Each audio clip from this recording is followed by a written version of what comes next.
Welcome to Popternative, where we dive into topical discussions from the worlds of pop culture, social media, and sports. Here is your host, Peter Remoliotis, aka PD Beats. PD Beats here from Popternative, speaking to Madeleine Arthur about Blockbuster dropping worldwide November 3rd on Netflix. Welcome to the show. Thanks so much for being here. Hi, thank you so much for having me. I mean, this is crazy because this is one of those projects where I remember like when it was announced, I was like, man, I'm in those days at Blockbuster. And now, you know, those waves of announcements, right? Like first look, cast announcements, and it's finally coming out. Has it hit you that it's finally coming out soon? I think it's just starting to hit me today or last night. I was like, it's coming out. It's really soon. We're less than 2 weeks out, and I'm just so excited for the world to see it. I'm so proud of the show and proud to be a part of it. What is the mindset? Forget the Blockbuster and everything, just workplace comedy. There's been so many amazing ones over the years. People kind of fall in love with these characters. Some characters that you see all the time, some that become reoccurring with certain characters, certain episodes. What is that mindset working in the workplace comedy, knowing the landscape is so massive for it? I'm curious about that. Oh gosh. I mean, I'm such a huge fan of so many workplace comedies like Parks and Rec and The Office, and Vanessa, our series creator, comes from Brooklyn and Nine-Nine and Superstore and Melissa and so many other great people involved with the show. And it's been so fun to get to roam the aisles of Blockbuster again and get to work with all these people who are so good at comedy. It's been a real treat.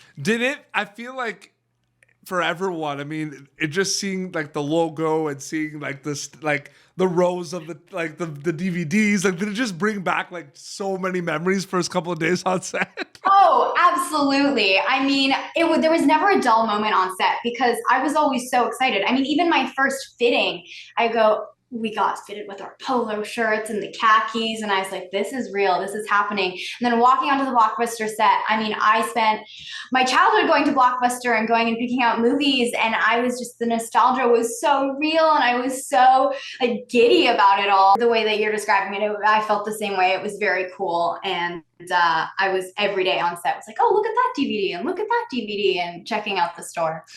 This is a very fun and passionate and caring character you get to play. What is that kind of preparation, or what did you know specifically about this character, like while you were cast for it specifically? Was it all kind of summed up, or did you start kind of getting to know her more while you were starting to film it a little bit? Yeah, I mean, obviously, when you're first audition for something, you're given a breakdown, and it kind of gives the bones of what the character is going to be, and then you discover your character more and more as you dive into the show and start filming the episodes. And Hannah's very upbeat. She's very much an optimist, which was so fun to play with, and the writing's so good that I just had fun getting to explore that and play with it. Absolutely. It's funny because you look at this show and the premise of everything, and I feel like it's a combination of, you know, people are just going to think nostalgia because they're going to kind of, like we talked about at the beginning of the interview, think about those days at Blockbuster. But it's just also about people that just have a passion for movies, basically. And, you know, a lot of actors like yourself, like that's why you do what you do. You just love movies. Yes. So I feel like this is kind of just like a quote unquote like dream come true project for a lot of actors, right? If you think about it. Yeah, I mean, I love movies. Blockbuster celebrates a love for movies, and it's about community and camaraderie, and those are all things that I love. So it was really, you know, an exciting opportunity to become a part of the Blockbuster family. Absolutely. Another family that you've been part of for quite some time is like the Netflix family, which is amazing. You've worked on a lot, To All the Boys, Devil in Ohio, a lot of Netflix projects. What is it like for you specifically, what's it like being part of the Netflix family? I'm sure you're asked that a lot just because like it's pretty awesome. I mean, it's amazing. I mean, I love being a part of the Netflix family. People are relating to your character from all over the world and getting to watch it. So it's been really a really special time. When you were on set, were there a lot of conversations about like movies and people recommending movies? And did that happen a lot or like not really? Yeah, I feel like it did. I feel like we're actors. We're always talking about movies. happens on any set, but specifically on Blockbuster, and especially because we're referencing movies and like I said, there's all the DVDs there, which were really cool because, well, I think I'm allowed to say this. It doesn't spoil anything, but they're all real titles, but fake covers.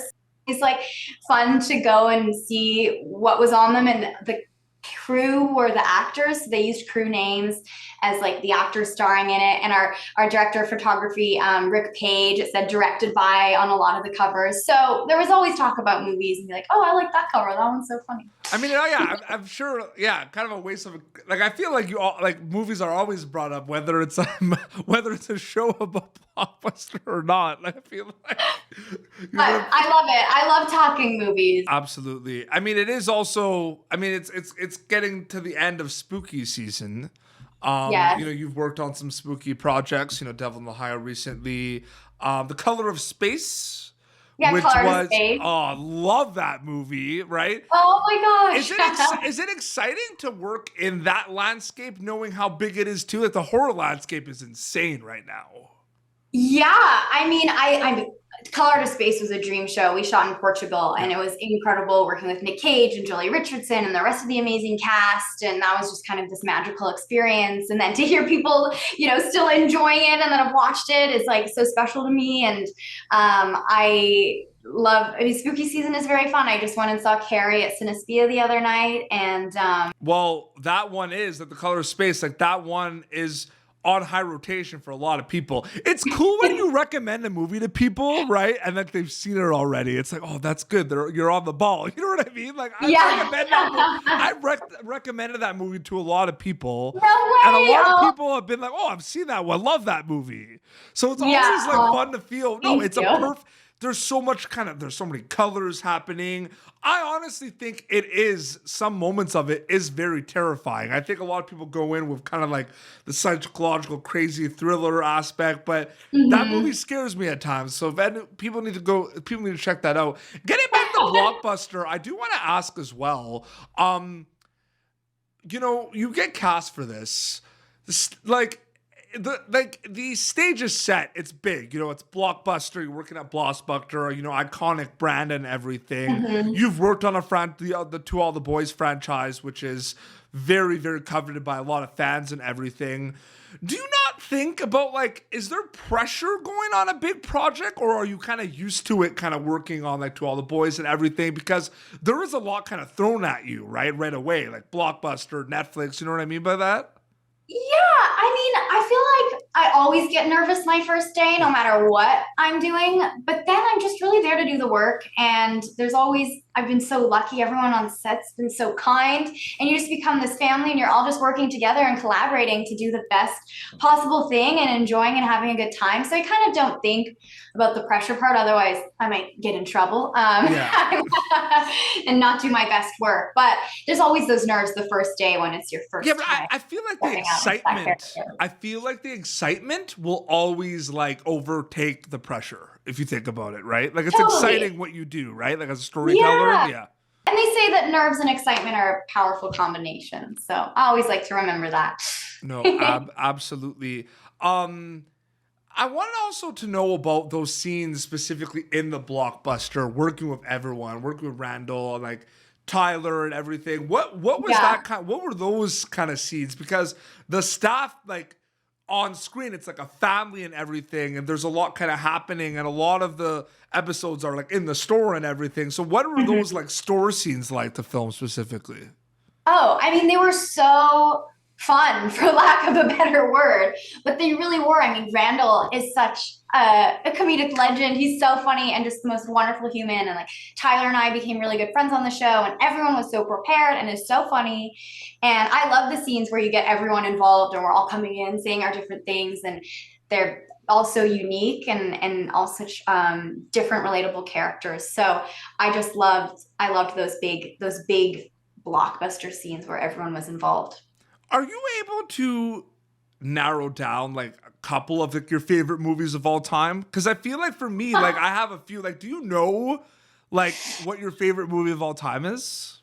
It's tough, don't right? know what There's my favorite No, honestly, I do not have a favorite movie of all time because I'm someone that has like collections of favorites and I really enjoy most movies. I do love gosh, some movies that I really like are like I love 20th Century Women or like um Cold War or like Run Lola Run or and then I love Harry Potter. So I'm I do like a wide array of movies. Always like a spy thriller, anything like It's that. tough because like I know my favorite, but then like my top 20 will change all the time. My favorite movie of all time is School of Rock with Jack Black. That is my favorite movie of all time. I love that movie. I didn't even think to that. I watched that a lot. You know what the best part about that movie is? And I'm so excited to talk to you about this. So that movie, it's like one of my favorite memes, Madeleine, on the internet of all time is a School of Rock meme where, because you know how they have their Battle of the Bands, right? And yes. It's funny because when I was younger, I used to be a concert promoter, so I guess I also thought this was so awesome because I could relate to it as well. But the meme, it shows Jack Black like in the Battle of the Bands, and it says the real hero of School of Rock is the concert promoter that got a sold-out Battle of the Bands in the middle of the week during the day, sold out with like 500 people. Because they're playing a show literally in like a middle of a Wednesday at 3:00. If you think I never even thought about that. I just thought that was like all shows get sold out. Of course, it's like 10 years old. During the day, they're leaving school to go play a Battle of the Bands during the day. I wish my school had a Battle of the Bands concert to join. Maybe they did, and I wasn't aware. But I wasn't in a band. So. Anyway, before we wrap up quickly, what are you hoping they'll get out of it, takeaway wise, when they get to watch Blockbuster on Netflix? There's a lot here. It's fun. It's a very cozy show. Anything else specifically? Totally. It's full of heart. It's so relatable. And I feel like it just really, it's about rekindling human connection that's kind of lost in this digital world. And I hope people go out and meet members of their community and just connect and enjoy and live their best lives. Absolutely. Dropping worldwide on Netflix November 3rd. Madeleine, thank you so much for joining me on Popternative. It was so great chatting with you. Oh, so lovely chatting with you as well, and have a great rest of your day. You too. Instagram account is the best way to keep update with everything, right? Is it just your name, Madeleine Arthur? Yeah, just my name, Instagram. I'm on Twitter, but I'm not very good at Twitter. So check out Instagram. Absolutely. It's like TikTok with me. Like I have a TikTok, but like I don't really have a TikTok. I don't even have TikTok. So. Well, this has been Popternative, youtube.com/Popternative for previous episodes. Catch Madeleine Arthur in Blockbuster, streaming worldwide on Netflix November 3rd. Until next time, it's Madeleine and Peter Beats signing off. Thank you for tuning in to Popternative. Make sure to check out our past episodes of Popternative on YouTube. Be sure to like Popternative on Facebook and follow us on Twitter. This has been an Autograph Communications production.